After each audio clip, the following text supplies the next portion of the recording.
For example, they listed, where do you pay the rent? They actually had their name, two different agents put their name and their contact information. And they said, oh, I'm not collecting it. I'm just having them give it to me, and then I send it deposit at the bank. Where do you report maintenance issues to? And sure enough, it's their name and phone number. Clear example In of the practice. lease. Exactly. Oh my In the lease, goodness. negligence or gross negligence related to the property management agreement. The four walls of that contract need to be followed in terms of how much authority you have or overstepping your authority. If we hold on to any information, that we're violating our property management agreement and our fiduciary. So anything that we know goes to the owners immediately. Welcome back to Nevada Realtors Today, your place for timely updates on the news and trends that matter to realtors in the Silver State.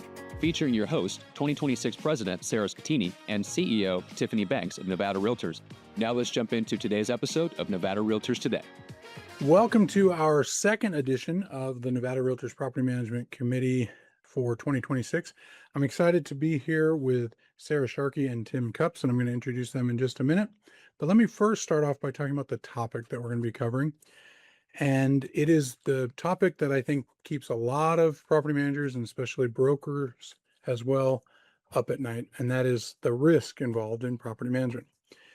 And just because we were exploring different categories of risk and things like that, I had my friend ChatGPT, speaking of risk, but I had my friend ChatGPT do a little research assignment for me.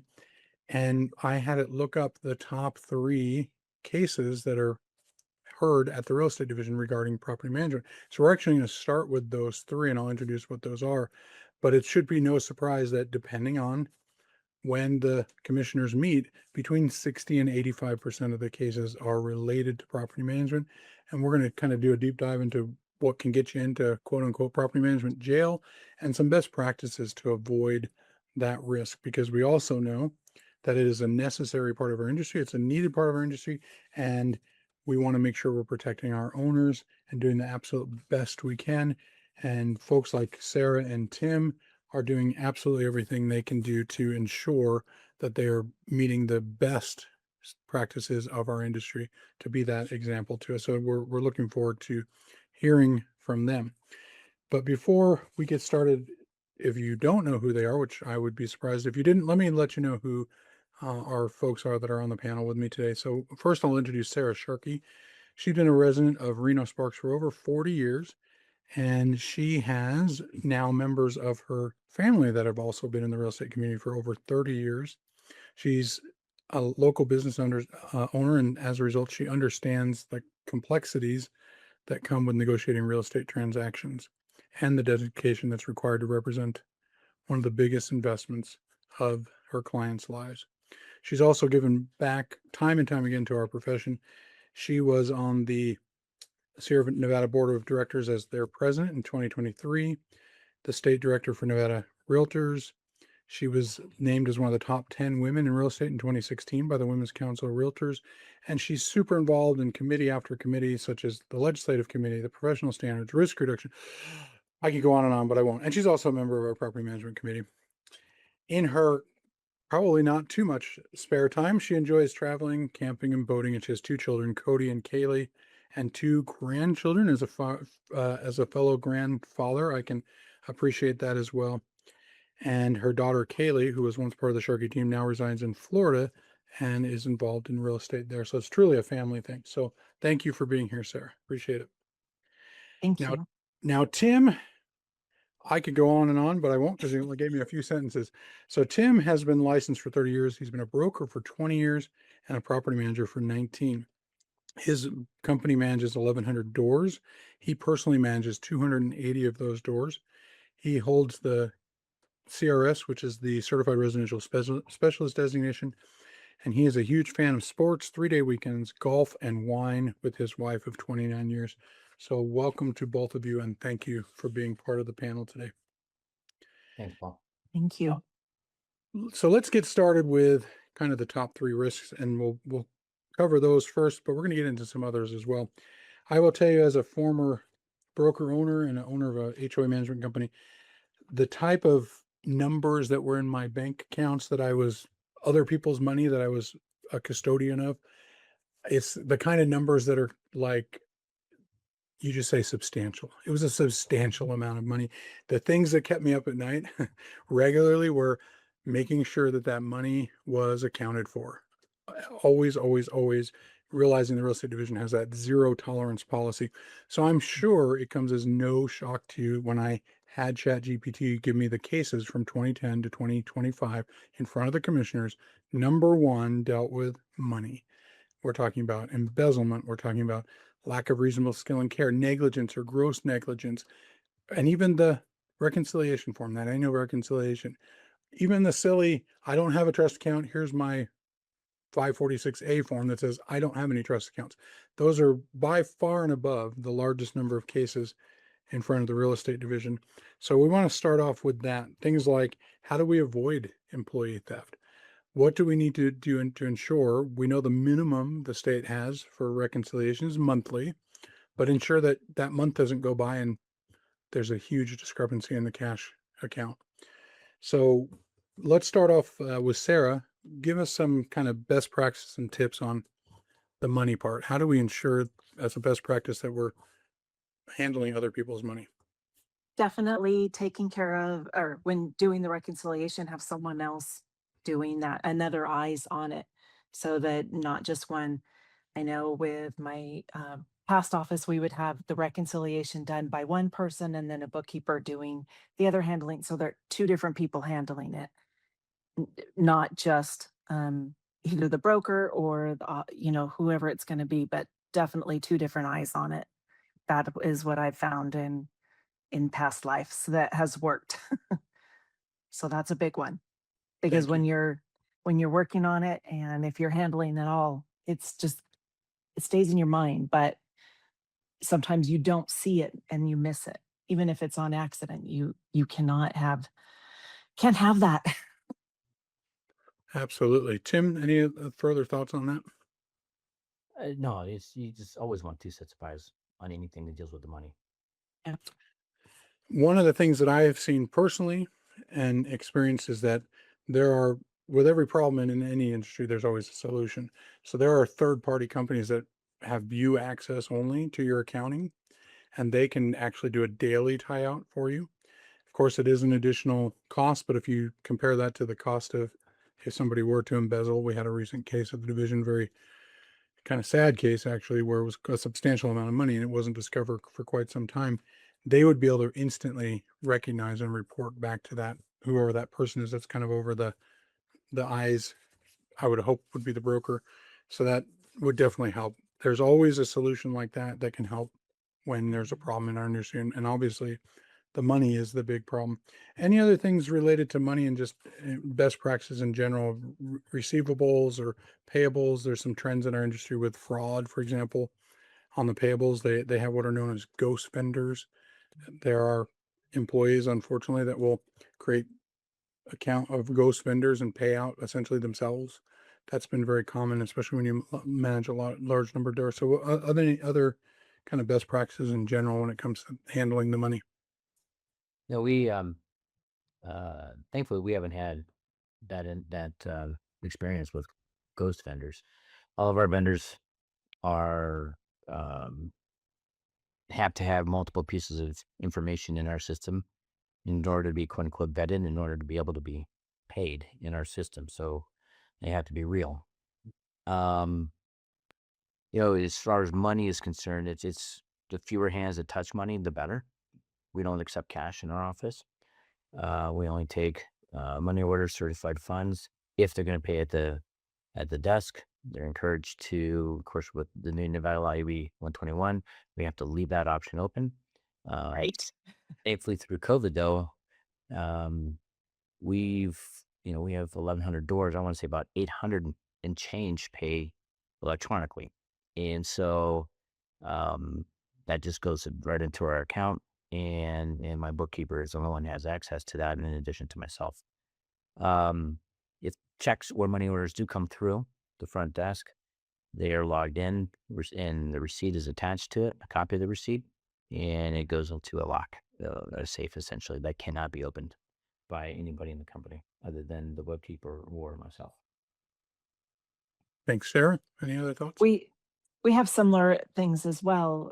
Anybody bringing checks over, they, we have a bookkeeper up at the front that takes those in, and it's either the broker or that bookkeeper there that does that, that has access to it.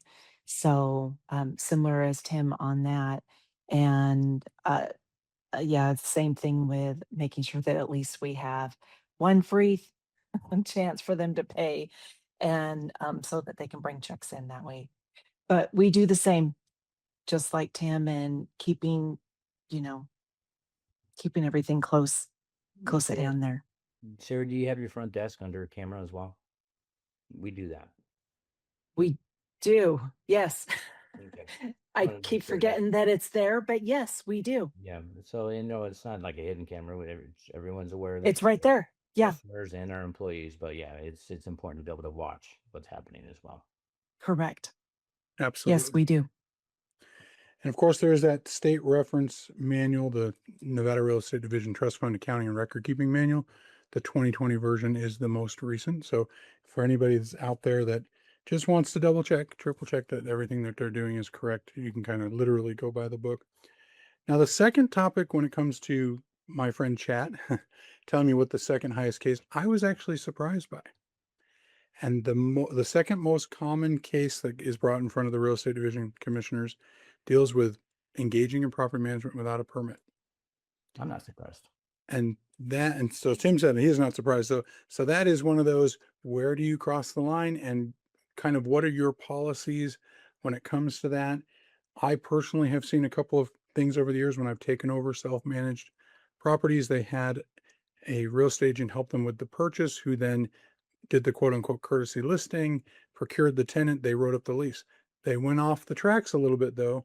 For example, they listed, where do you pay the rent? They actually had their name, two different agents put their name and their contact information. And they said, oh, I'm not collecting. I'm just having them give it to me, and then I send it deposit at the bank. Well, that's collecting rent. And That's then where collecting do it. you exactly? And then where do you report maintenance issues to? And sure enough, it's their name and phone number. Clear example In of the practicing. lease. Exactly. Oh my In the lease, goodness.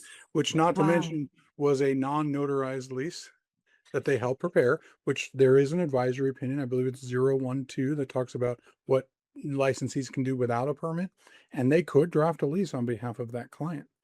But 2019, the legislature said you have to have a notarized lease. So just little things like that. But what else do you think would be best practices for a brokerage to ensure that their licensees aren't stepping over that line and engaging in property management without a permit? It's we allow our agents to do courtesy listings because we have 9 property managers in our company, and they have to work with them if they're going to uh, do a courtesy listings, if you will, and work with them in the respect that we'll run credit and we'll prepare a lease, but we want a PM to be behind that, not someone who sells real estate a day in and day out. But it stops there. We'll take move-in funds, and then it moves on to the owner. There's no rent collection. There's no follow-up. There's no give me your move-in inspection. There's none of that stuff. We require our owners to have a direct relationship with the tenant after we approve and move them in. I agree. I agree, And Tim. We do that. yeah, and it was specifically stated in the lease too that we don't manage this property. We have, after this, we are not to be contacted. Communications between the tenant and the owner, or whomever is representing the owner. Which, if there's someone representing the owner, then they're practicing property management as well. That's right. We've seen a lot of the owners not reaching back out in time, and then the tenants reaching out to us. And from different agents in our office that do what we call them one-ups, or get it rented and give it back to them. And I think it's because the tenants just keep reaching out to see if they can make it work, because the owners just aren't getting back to them and taking care of it like they're supposed to. And so I'd love it if there was a way so that that didn't happen.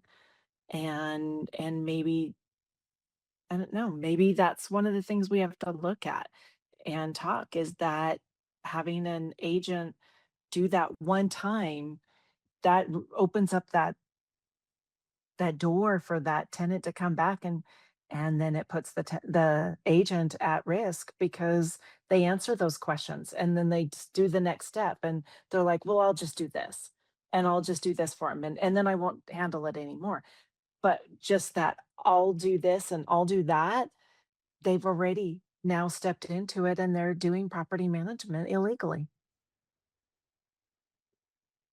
Any other I'm curious. thoughts? Oh, what's your thoughts on it? So I've kind of evolved actually. When I had my own office, I got away from, and of course, it was a different rent market. I got away from, even though we had multiple property managers at my office as well. We just were not doing, even as property managers, those quote unquote courtesy listings. There's a phrase that I like to use. It's called "the juice isn't worth the squeeze." You know, the liability that you take on for one of these. And so Right. we had gotten completely away from it.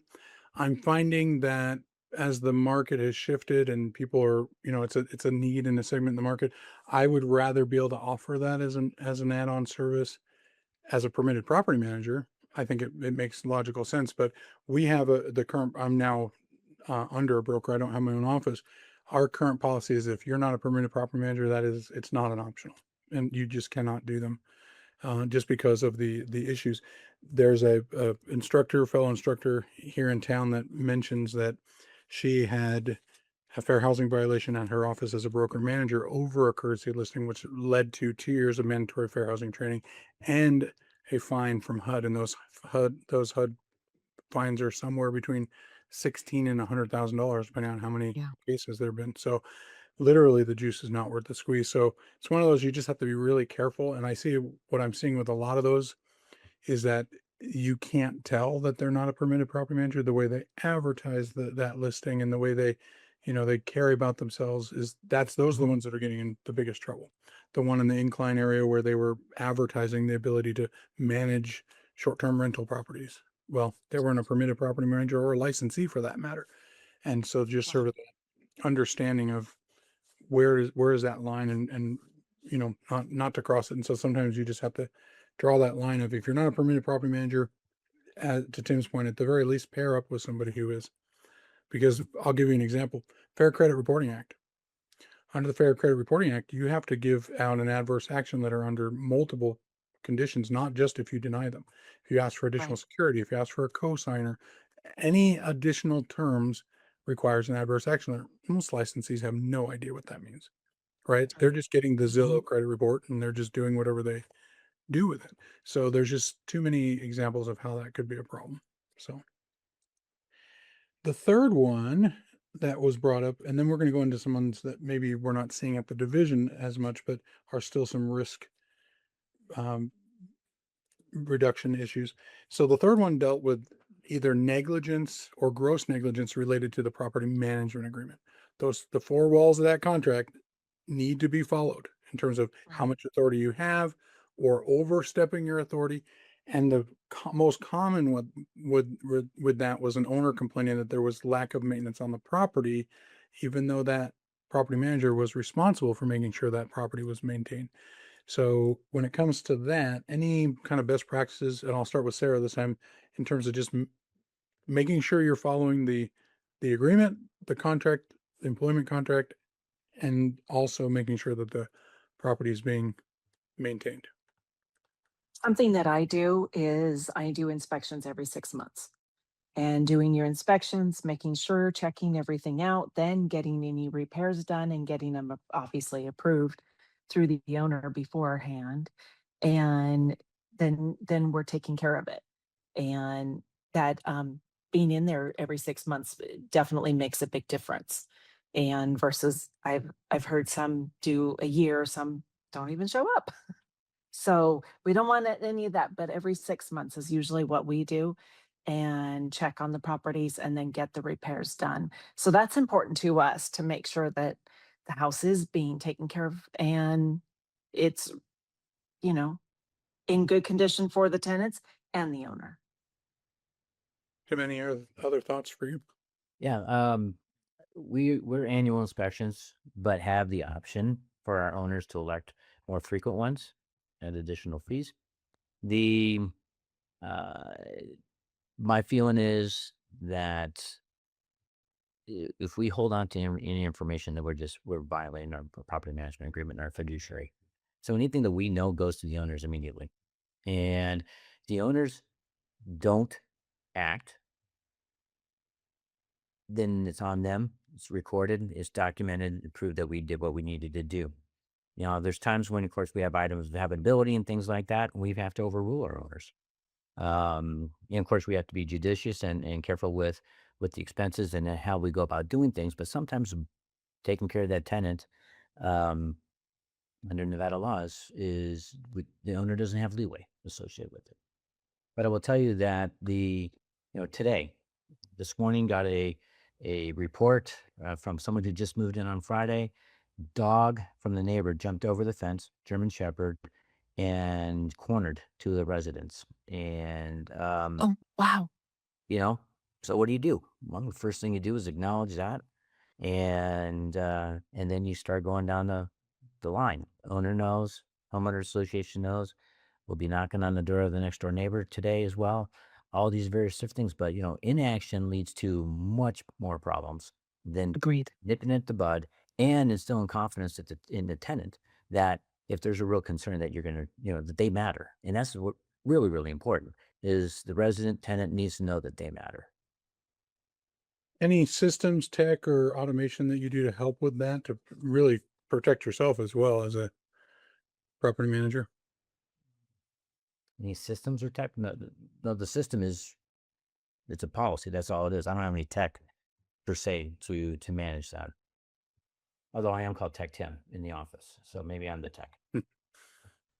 I currently just use what's on Appfolio, but I've been hearing a lot about Rent Check that that's really good and that it does really good on uploading photos and being able to document stuff in there and still be able to upload it into Appfolio as well. Tim, do you do everything directly through Appfolio? For example, I know they have a inspection part. You have a separate app for that, or what do you use? I don't use Appfolio at all. I use Propertyware, Oh, okay. Property rent? and Okay. and of course it has its own maintenance portal, and we have all that stuff. But I do not use their property condition. We actually are a little bit more uh, let's say yesterday in that, and everything's on a Google Drive that we share, and then we have paper forms. We've looked at Cloud Inspect and things like that, just had not yet pulled the trigger on any of that. Got it. And to your point, Sarah, in terms of utilizing, there's a lot that you can use in your software, whether it be Propertyware, Buildium, Appfolio, you name it.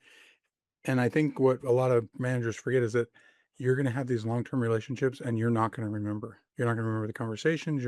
So just Right. store it all there. Yeah. I use the phrase that sometimes our owners get amnesia. They forget that They do.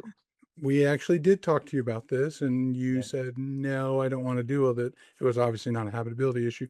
And now you're upset that the carpet is completely gone when it was Right. 90% gone the last time we brought it up. Well, Yep.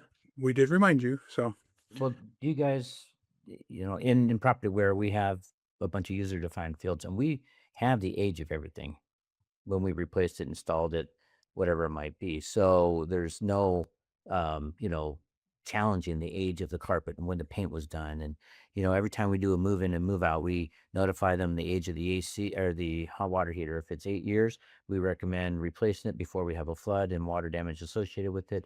We're proactive in that sense. It's like, so our report on a move out to an owner is here are things we need to be competitively marketable.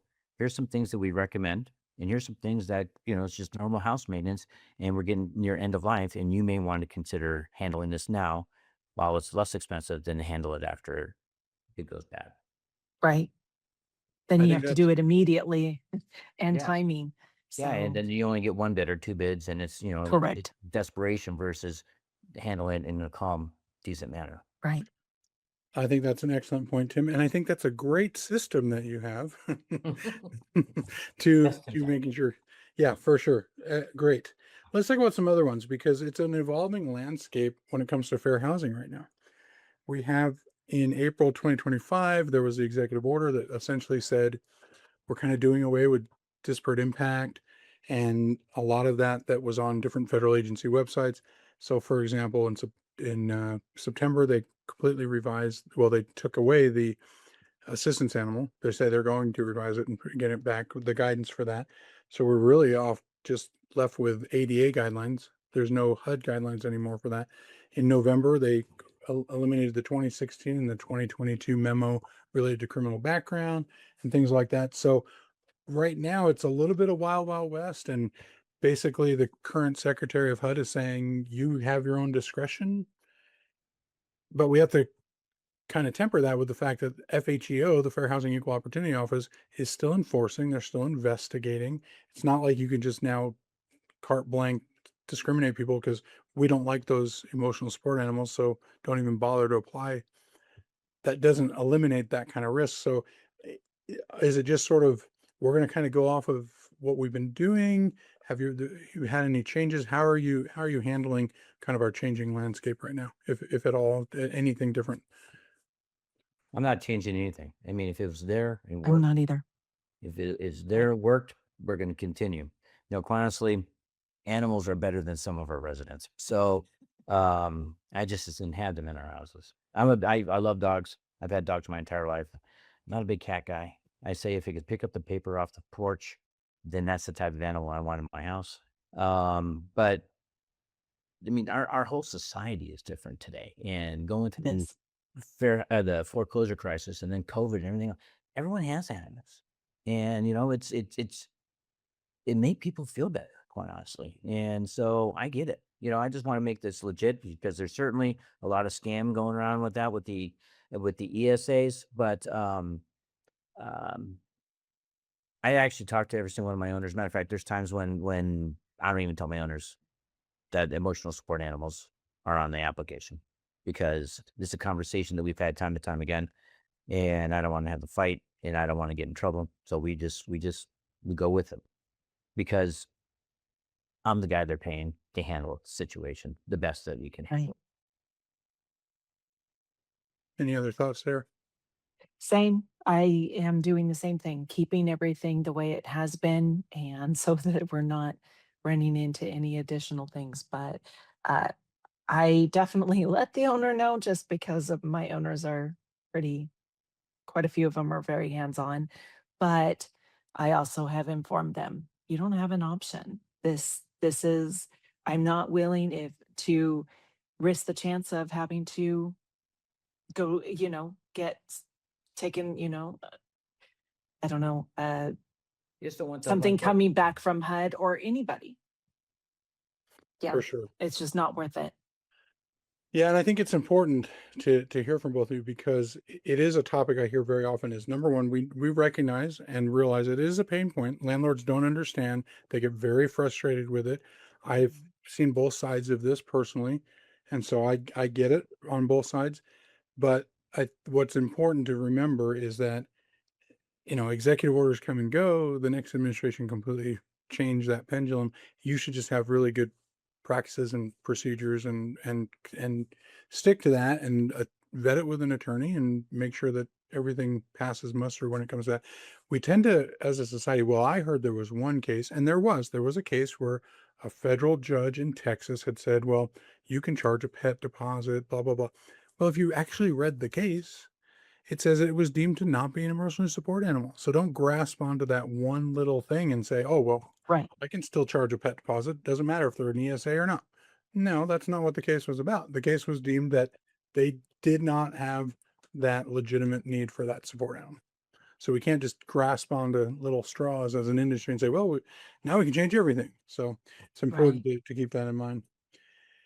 What about advertising? And I'll start off with what I have seen personally multiple times is that there's just a lot of fraud in Nevada, all over, I'm sure, but in Nevada, we seem to be seeing listings for sale that end up getting on Facebook Marketplace and other sites where they're now for rent and they're not legitimately for rent, or even rental listings. I had one of my own rental listings that was the same thing.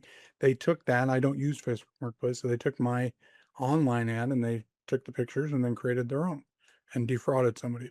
So because of that, of course, advertising is kind of a big deal. The real estate division enforces that retroactively if they get a complaint.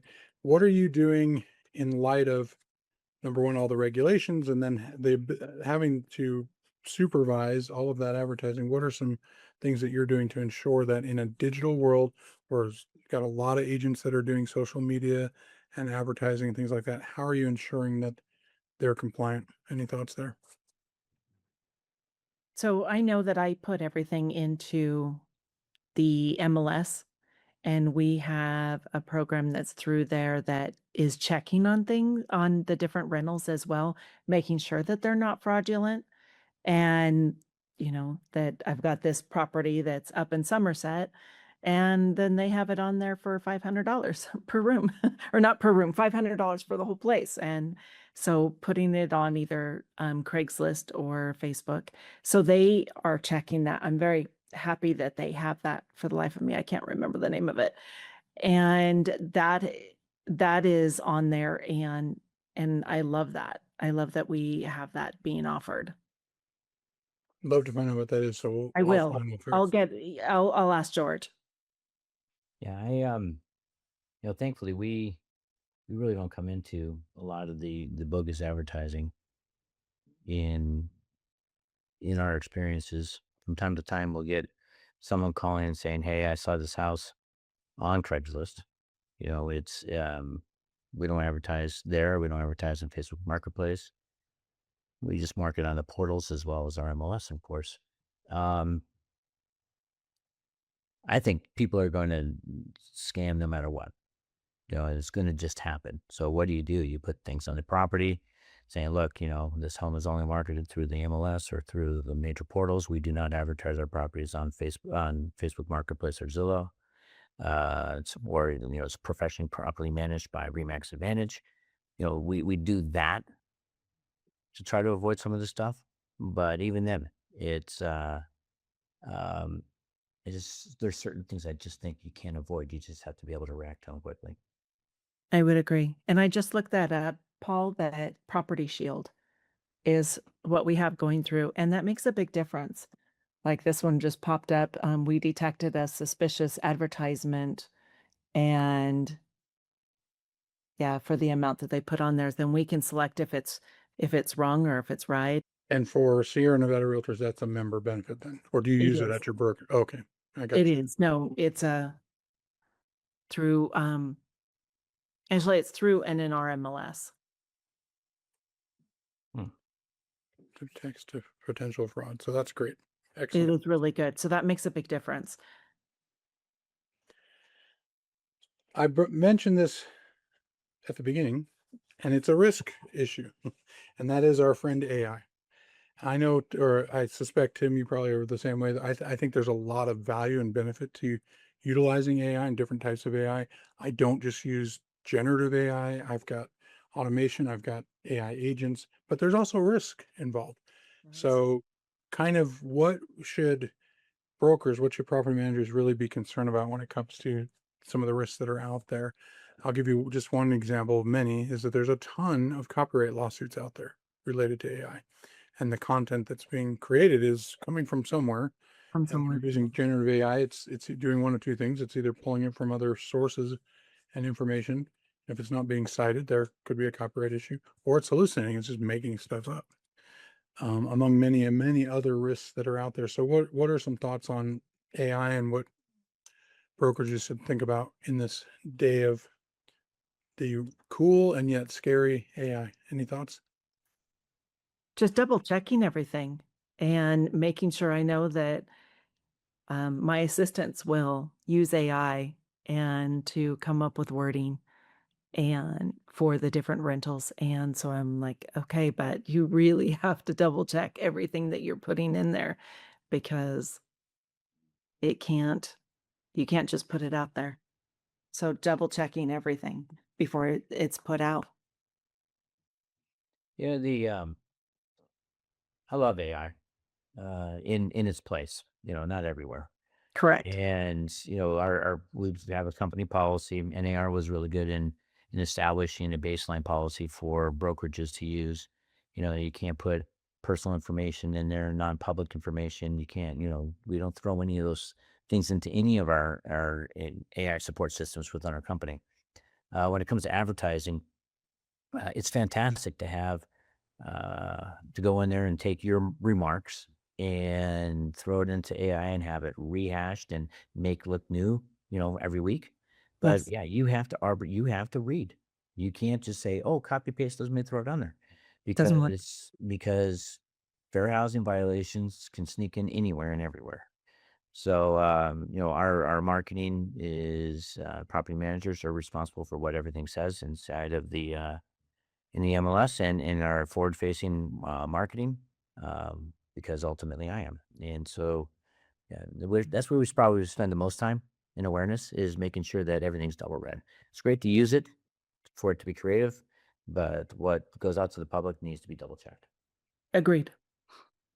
So having a policy in place and then making sure that that supervision actually occurs. That's what I'm hearing. Yeah. And if the AI is getting to the point where it's starting to do things that we are as licensees supposed to be doing, then no, it's got to stop. It's we still have to be involved. Doing a little bit of research in the back to provide me information, fantastic. But that information coming from my lips to other people, that's on me.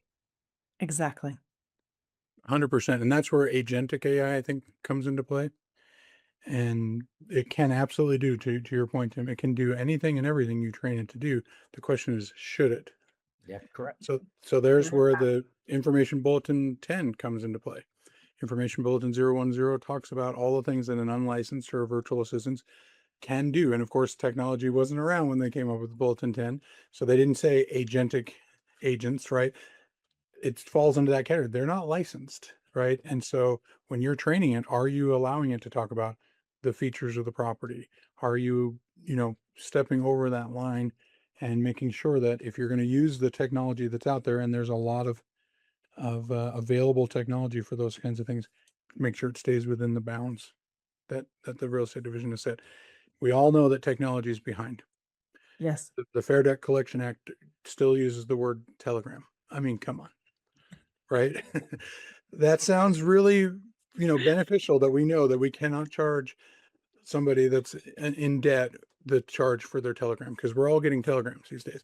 So yes, technology is always behind laws and regulations, but we have to understand we can't get ahead of our skis. So, and then just sort of maybe a wrap up, and then I'd love to hear if you had any additionals, but just to kind of round out the conversation, just in general, in the age that we're in, this sort of digital environment. Now, keeping in mind, I had, several years as a broker manager, I had a few years as a broker owner. But the biggest office that I was managing was 65 agents. But that was a challenge. Supervising 65 agents had with it its challenges. And it was, pre AI, pre some of the automation that we have available to us. What are just some general best practices to ensure you don't get the end result of a investigation of the real estate division that says, in addition, the broker has had a failure to supervise? What are just some things that brokers, especially property managers, need to be aware of to avoid any issues with lack of supervision of agents? Any thoughts? I'll start with Tim this time. I'm going to Okay. say the obvious one is not to have any agents, but I'm not there. Um, it's important for communication to be documented, as well as policies to be acknowledged, and clearing updated information. And once again, that be documented, that you are on top as a broker, delivering information to the people that are around you or under you. Um, e- our landscape is evolving daily. I mean, hell, I woke up this morning and my brand is being purchased. I had no idea when I went to bed last night that was even happening. I woke up Suspicious. to the same thing. So, it's moving, it's evolving. So, the most important thing is to get ahead of as much as you possibly can, and communicate and document your communication, and make sure your policies are written and acknowledged by the people that you supervise. That's the best that I think I can do at this point. I'm not, and the other thing is always an open door. My agents know that they can text me or call me anytime. I will answer the phone 24 hours a day for them only. and being available and being solution minded, not your bonehead. Why are you even calling me? No, it's thank you for calling me and encouraging that every single time because it's much better to handle it today than dig us out of a hole later. And that's the culture that we have. Thank you, Tim. Sarah, any thoughts? I agree with just keeping up with everything. I'm always a proponent of education, and anything you can update yourself on and hear what's going on. That's why I love government affairs and being part of that so that we are knowing what's happening out there and so that we can be sure of what we're doing and make sure we're not going in the wrong direction. So I'm constantly getting as much education as possible on, what we do. It's important. Yep. Well, and I'm going to talk about that just briefly and then let you guys give any final thoughts here. But to that end, nobody likes, I personally, anyway, I don't like to say that I'm involved in politics, but by the nature of our profession, We we're are. involved in politics. We just are. And so the one of the minimum things I think all of us can remember is that we have to constantly stay on top of what's happening with any legislative changes, be involved. If you see calls to action, engage in that. If you're not investing in RPAC, the Political Survival Fund, that is job security. That's protecting our industry. And we all know that some of the biggest legislation that is proposed every biennial session has to do with landlord tenant. The ones that did get passed and were signed into law primarily when it came to real estate dealt with landlord tenant law. And we know that a lot of those things are coming back. So if you're not involved, make sure that you avail yourself of all the opportunities, such as Nevada Realtors during the legislative session. We're sending out those weekly updates. Don't deselect the option to be involved in that. And then let the constituency, your landlord clients, are constituents of that district. And if they put in their rental property address, they can then talk about what concerns they have about that proposed legislation.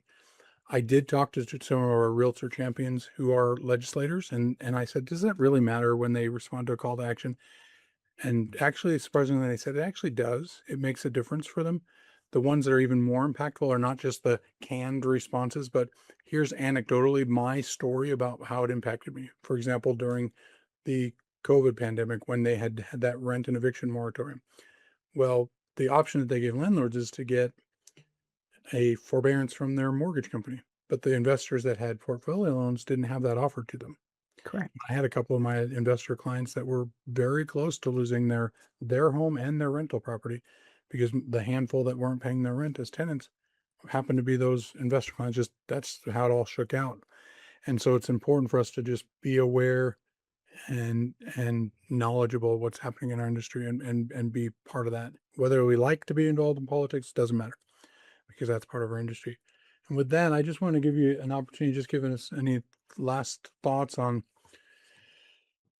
all of the responsibilities you have to avoid risk and any other parting words of wisdom, pearls of wisdom you can share with us. So Sarah, I'll start with you. Education, education, education. And RPAC being involved and being part of that. It's so important to know what's happening out there. Thanks, Sarah. Tim, any thoughts?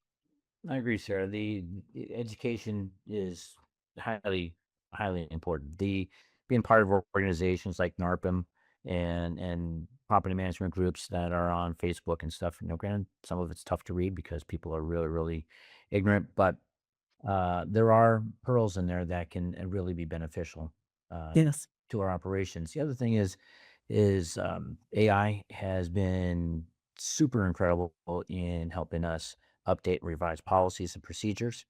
And for floods, mold, break-ins, fire, death, whatever it might be, um, use it because it's an absolutely fantastic tool to update what we got going on. And granted, once again, you just don't copy and paste. You got to read through it because there's going to be things that are germane to how you operate and to your software and to whatever that might be. But it's a great opportunity to have a really clean house these days. Excellent. Well, I really appreciate the two of you willing to give up your time and share some thoughts with us. And we, of course, will continue to have this series this year and hopefully in many years to come. Every quarter, look for our podcast specifically related to property management and our property management committee. If anybody ever had any questions, if you're comfortable doing so, would you be willing to kind of provide how people can get a hold of you and answer any of those questions? So we'll start with Sarah. Yes, absolutely. Just tell you what you want to read. Exactly. Yeah. It's 775-846-9291 is my cell. So it's the best way to reach me. Thanks, Sarah. Tim? You can reach me through socials at Tim Cups or via the telephone at 702-683-7329. Thanks again, and we really appreciate you tuning in, and we look forward to seeing you at our next quarterly podcast. Thanks, guys. Thank you, Paul.